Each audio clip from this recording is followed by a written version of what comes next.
CMOs are jumping all over the AI train, but most are doing it wrong. Let's break down the biggest mistakes and how the smartest CMOs are doing it differently. In this video, I'm going to walk you through the most common AI mistakes CMOs are making and how the smart ones are leveraging AI for actual business growth, operational efficiency, and better decision making.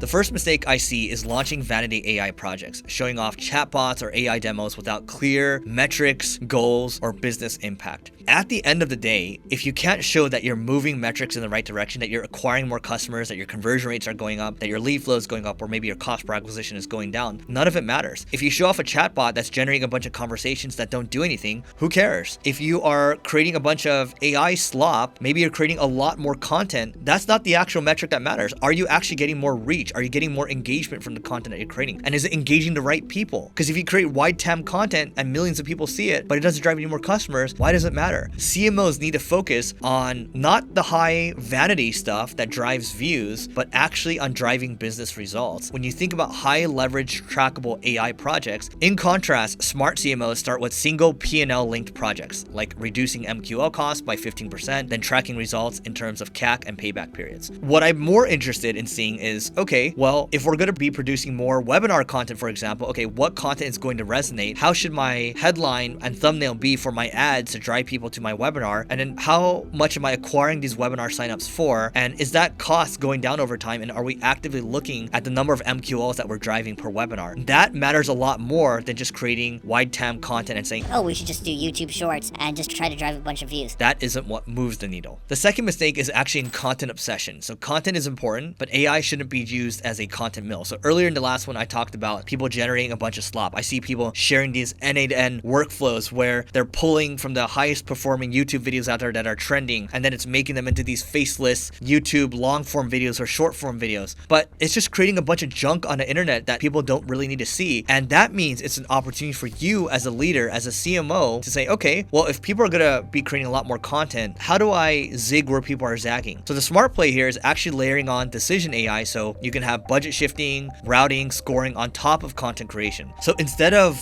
using this N8N workflow for producing content slop, you can use it more smartly. And what I mean by that is using it to help you create better packaging for YouTube, better thumbnail ideation, better headline ideation. Or you can use it for having a note taker join your calls. It looks for compelling ideas that are most likely to go viral, and it scores those ideas on a scale of 1 to 10. It gives you 3 different headlines, and then it gives you the body copy. You still need to do work as a human. Don't try to automate everything. And a way you might want to think about this is before you automate, do it on a manual level and then delete things that don't make sense. And then once you think you really have it down, then you can automate it. I think too many people are trying to automate these things, and content is one of maybe the last things that you should automate if you want to have a brand that actually stands out. Now, the third mistake I see is not setting any guardrails within your company. AI can lead to brand and legal risks that actually hurt your reputation. And so, for example, I've seen some people make ads using Google's VO3, which is amazing. It's an amazing text to video model, and you can have stormtroopers or you can have Darth Vader reading your ads out, but that's going to get you into trouble if you don't have any governance around how you go about using AI. So you've got to create AI governance policies or contribute to AI governance policies in your organization. So the smart CMOs, they actually create and set clear policies with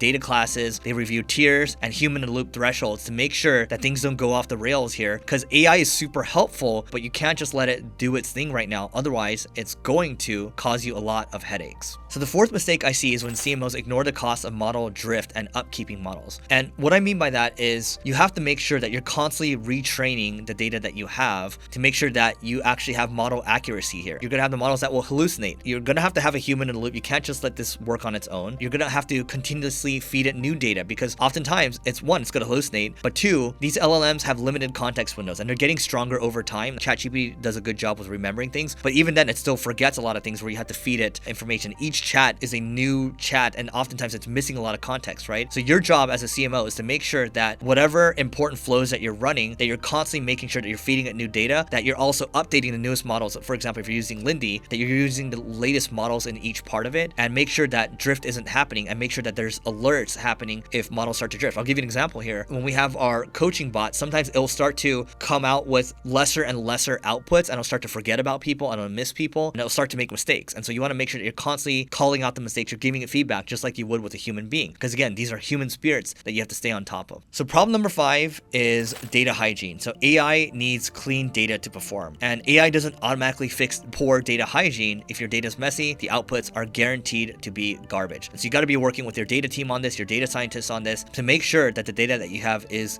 clean, and make sure that AI is even helping you clean up this data too. So smart CMOs, they understand that clean data and unifying the data layer before buying is going to help you do a better job with AI, right? Like you want to help AI help you, and that's where this comes in. And number 6 is where CMOs that treat AI only as a cost saver. This is the CMO that cuts headcount but misses the growth upsides. If you're hiring people that are AI enabled and they're 10x what they were before, you're going to gain way more leverage out of that person than someone who isn't AI enabled. Now, someone who isn't AI enabled, you're probably going to have to let them go at some point, especially if they're unwilling. But you don't want to look at it that way. I mean, throughout history, we've always looked for more leverage. It's labor leverage, you have capital leverage, you have code leverage, you have media leverage, right? Now, if labor is 10 times or 100 times stronger, you want those people on your team because it's still a lot of leverage. And so instead, you should continually reinvest your saved budget into innovation loops. That could be hiring more people or reinvesting into new agentic flows or new agents that can help you do work at a higher level, more work at a higher level at lower costs. The 7th mistake I see from CMOs is delegating all AI decisions to a specific department like IT. So recently we're just talking to a company that does about 30 billion in revenue, and they have a lot of employees, and they just said that IT is bottlenecking a lot of these AI decisions because they're not following a lot of this stuff, right? And the teams that are trying to push these new AI initiatives, they're getting put on the back burner because AI is bottlenecking these, right? And so what you don't want to do is you don't want to delegate all AI decisions. You need to have champions within your marketing department to push these things, right? So the smart play here is involving data, brand, legal, marketing, RevOps to ensure that AI is in line with business goals and having champions push that forward. Here's the problem with most marketing agencies. They don't understand what is happening with the world of AI. With my agency, Single Grain, we think about agentic workflows. We think about creating agents for the future. When we think about SEO, we think about creating different products such as internal linking products or content consolidation products. And on the other side of things, we think about building products such as Care. We just think about making marketing easier overall. If you want to stay at the cutting edge of marketing and at the same time leverage the power of AI,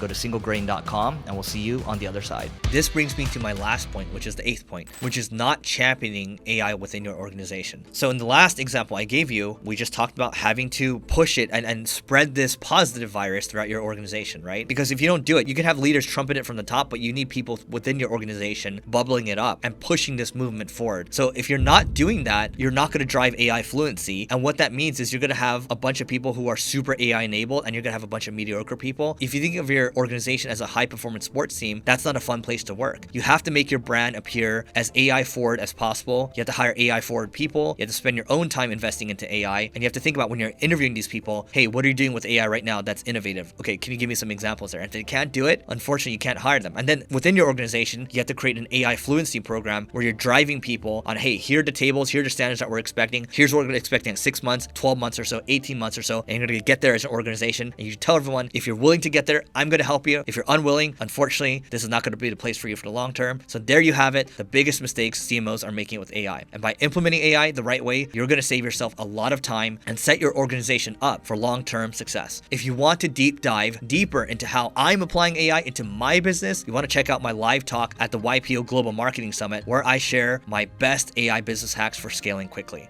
Check it out.